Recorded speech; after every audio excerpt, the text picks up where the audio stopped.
마린시티와 센텀시티, 여기에 각종 특혜 의혹이 제기된 초고층 LCT까지. 공통점은 주변과 단절, 구역 생활권이 만들어지면서 상대적 박탈감만 커졌다는 겁니다.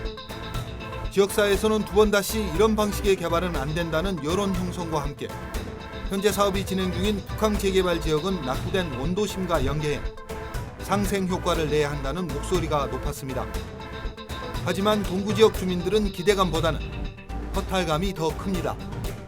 특히 최근 부산시에서 허가한 D3구역 레지던스에 대해 동구 지역 민들의 반발이 큽니다. 이곳에는 연면적 19만여 제곱미터의 용적률 999%, 지상 59층 건물이 건립돼 1,200여 세대가 입주하게 됩니다. 자, 이번에 최용욱 동구청장님을 모시고 얘기 나눠볼 주제, 북한 통합개발지역의 상업업무지구에 있는 생활형 숙박시설, 한참 요즘 또 이슈가 되고 있습니다. 그렇습니다. 예, 지금 개발이 진행되고 있잖아요. 지난 4월 23일 날 예, 건축 허가가 나왔죠. 그렇죠. 네네. 애당초 이제 북한 재개발 1단계 사업을 하면서 총 사업비가 2조 원이 조금 넘습니다. 그래서 국가에서 한 5, 6천억을 내기로 하고 나머지 부족한 사업비 1조 5천억을 상업 업무 지역의 땅을 분양해서 그 사업비를 충당하겠다. 예, 그런 계획이 있습니다. 그래서 그 지역이 상업 업무 구역이 되었고 거기에 절대 들어오면 안 되는 시설로 못 박은 게 뭐냐면 단독주택, 공동주택, 그리고 창고, 그다음에 위험물 저장소 이런 거는 못 짓게 되어 있습니다. 근데 이번에 거기에 실제적으로는 못 들어오게 한 주거시설을 그 기능을 하게 되는 그 생활 숙박시설을 넣게 되는 데부터 문제가 불거지게 된 것입니다. 아니, 그럼 지구 이름도 지금 상업업무지구라고 이름을 지어놓고 사실상 어떻게 보면 정말 아파트의 개념인 건물이 들어오는 거잖아요. 그렇습니다. 이게 또 건축 허가가 난 부분이고 공사도 진행되고 있고.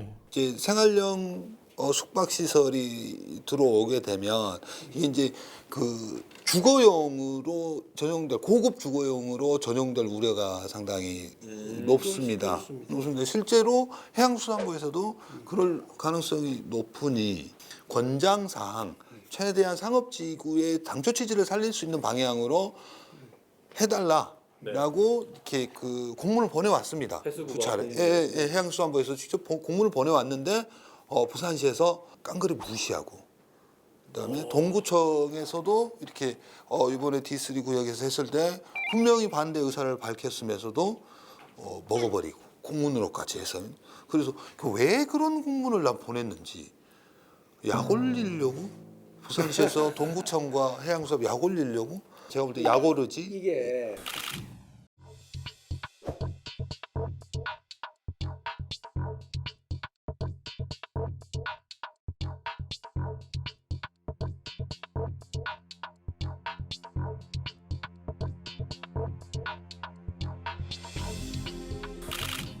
사실은 이제 50층 이상 건물이거나 높이가 200m가 넘거나 전체 면적이 10만 제곱미터가 넘는 그런 건물에 대해서는 부산시가 허가도 하고 사용 승인도 하고 건축 허가에서부터 사용 승인까지 다 하게 되어 있습니다. 우리가 구에서 할 수 있는 일은 아무것도 없는 것이죠. 다만 작년 9월에 부산시가 우리에게 의견 조회에 왔을 때 우리는 북한 재개발의 목표, 당초 목표에 맞게 이 공간이 활용되어야 된다. 그래서 생활 숙박시설은 주거 목적이 될 위험성이 크니까 안 된다는 입장을 분명히 밝혔고요. 아니, 그럼 어쨌든 공문으로 봤을 때도 해양수산부의 입장도 이제 일관성 있게 어떻게 보면 명확한 것 같고, 그리고 반대로 본다면 또 부산시도 나 이거 해야 될 것 같아라고 하는 입장도 또 명확할 것 같아요. 그러면은 누구 말을 듣는 게 맞습니까? 어쨌든 허가권자는 부산시잖아요.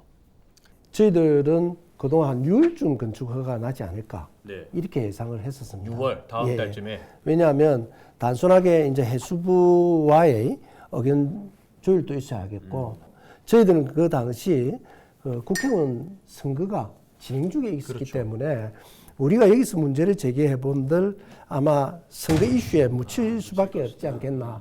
그래서 선거 끝나자마자 이 부분에 공식적인 문제 제기하고 나름대로의 계획을 갖고 있었거든요. 그런데 이 참 굉장히 좀 저희들을 실망스럽게 오거돈 부산시장이 갑작스럽게 사퇴를 했고 사퇴한 당일날 퇴근 시간 10분 앞둔 오후 5시 50분에 건축 허가가 나버린 겁니다. 갑자기 예상치도 못한 예. 그러면 지금 그 D1, 2, 3 구역 세 채잖아요. 건물이 세 개잖아요. 몇 세대나 됩니까? 규모가? 그러니까 이제 D1이 이제 1028실이죠. D1이 1028실이고 예. D3가 1221실입니다.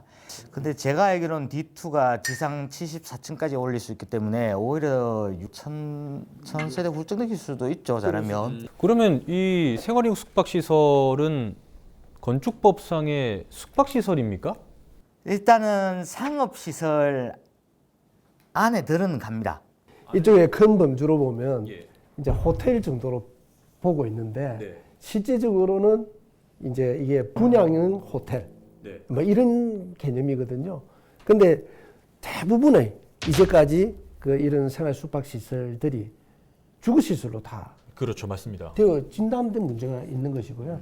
그래서 법의 사각지대를 이렇게 어떻게 보면 이용한 이 새로운 유형의 주거 시설이다.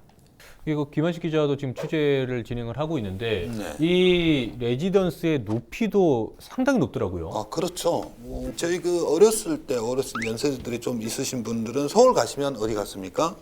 서울타워, 남산. 네. 그다음에 63 빌딩. 그래서 그렇죠. 높은 곳을 거기를 찾아가시죠. 높은 곳 찾아가시죠. 지금은 건물 지으면 대부분 60층 넘습니다. 이게 한때 유행이었죠. 초고층 건물을 짓는 게.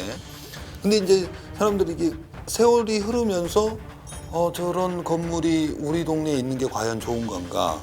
왜 기존에 자연스럽게 바라보던 풍경들을 막고 있는가라는 것이죠. 어느 정도로 좀 보면 될까요? 그 높은 기준을? 삼복도로의 평균 고도가 90m 정도 보면 됩니다. 아, 그러니까 그게 2배가 일단 넘고요. 저희들이 사진을 하나 찍어놨는데 여기 삼복도로에서 본 지역입니다. 지금 예 찍은 사진이죠. 지금 문제되는 D3 지역이 이쪽이고요. 지금 짓고 있는 협성이 이쪽입니다. 여기에는 지금 부산항대교가 보이지 않습니까? 이게 D1, D2, D3가 다 들어오게 되면 아예 조망은 전무.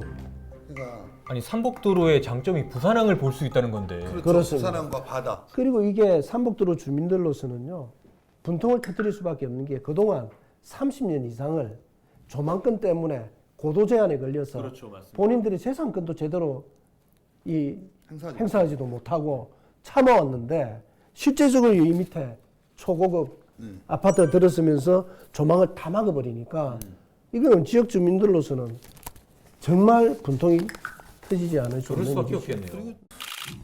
부산시의 숙박시설 생활형 숙박시설 기업의 구도심과 동반하여 발전할 수 있는 방향으로 진행되어야 한다. 수도권 주민의 주말 휴양시설 10% 전략할 우려가 여기서 제가 깜짝 퀴즈 하나 내도 되겠습니까? 네, 내시죠. 네. 퀴즈 좋아합니다. 70층 이상 건물이 가장 많은 도시가 어딜까요? 아, 저는 압니다. 부산. 해운대.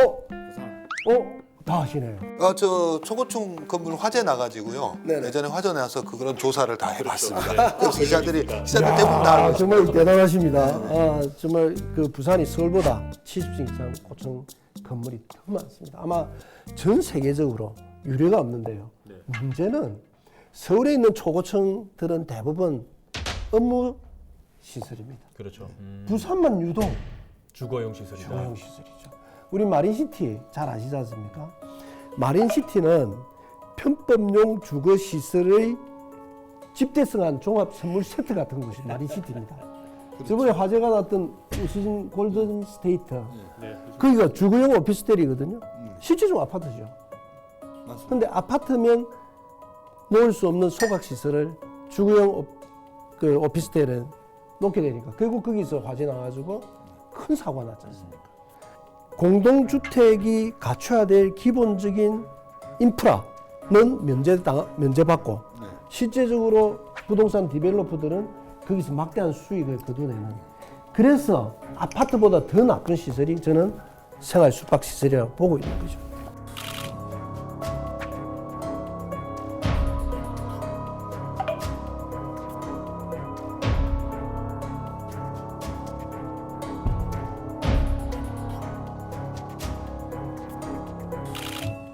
부산항에서 바다를 볼 수 있는 자리가 저희는 태풍 때 이제 선박들이 막 정박되어 있는 그런 모습만 저희가 찍을 수밖에 없거든요. 사실 지금도 마찬가지고 일단은 이 사업들 때문에 많은 부분이 또 제약이 또 걸릴 것 같고, 또 과거 또 주제 중에 해안 경관의 사유화 얘기도 했었잖아요. 어떻게 그런 우리 주제들의 총 또 집합체가 될 수 있을 것 같습니다. 제가 한 말씀만 드리면요. 제 기억에 한 6, 7년 전인 것 같습니다. 도시계획과 관련된 국제 컨퍼런스를 했거든요. 전 세계적으로 도시 전문가들이 부산에 많이 오셨습니다. 그때 이구동성으로 그분들이 부산이라는 도시를 보면서 그 코스탈 라인이라고 그러죠. 해안 경관. 그게 너무 좋다. 부산을 삼포지향의 도시라고 그러지 않습니까? 산과 바다와 강이 어우러져 있는. 근데 우리 한번 부산의 해안 경관 한번 보십시다. 저 멀리 우리 아름다운 해운대 미포 뭐가 들어와 있습니까? LCT가 들어와 있습니다. 거기서 조금 더 오면 그 동백선 옆에 마린시티가 들어와 있죠. 그 다음에 우리 오륙도를 바로 보이는 오륜대에 SK가 들어와서 해안 적용을 망치고 있죠. 그 다음에 저쪽으로 가면요. 다대포 쪽에 거기에 롯데하고 시민들이 누려야 될 해안경관을 모든 부동산 이 디벨로퍼들이 따와서 다 차지해서 소수만이 그 해안경관을 즐기게 하는 게, 이거는 정말 정의롭지 못하고요. 부산의 100년 대계를 위해서 정말 다시는 반복돼서는 안 되는 그런 것이라고 저는 보고 있거든요. 사실 높은 건물들이 들어서면은 이 자체가 결국 우리가 그 북한 통합 개발이 그 개발의 여파, 그런 긍정적인 효과들이 원도심까지 넘어오기를 그런 바라는 상당히 기대가 있는데 그런 것들이 막힐 우려가 좀 있을 것 같거든요. 촌장님께서는 이 북한 재개발과 원도심 발전 방안 어떻게 연결시켜야 된다고 보십니까? 해외 사례를 조금 볼 필요성이 있는 게 뭐냐면요. 인근의 일본의 그 요코하마의 미라토미라이라든지 독일 함부르크의 하펜시티, 또 독일, 미국, 영국 이런 데 상만 재개발을 많이 합니다. 이분들은 정말 40년, 50년 계획을 갖고, 지금 우리 머리로는 판단이 안 되지만 그때 되면 우리가 산업의 트렌드도 어떻게 변할지 모르니까 거기 대변에서 차곡차곡 세워나갑니다.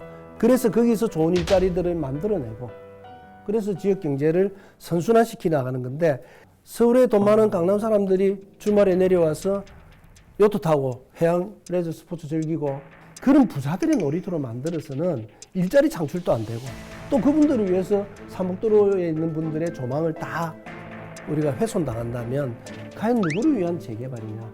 그래서 지금이라도 북한 재개발의 애당초 목표에 맞게 부산시가 가져가야 된다.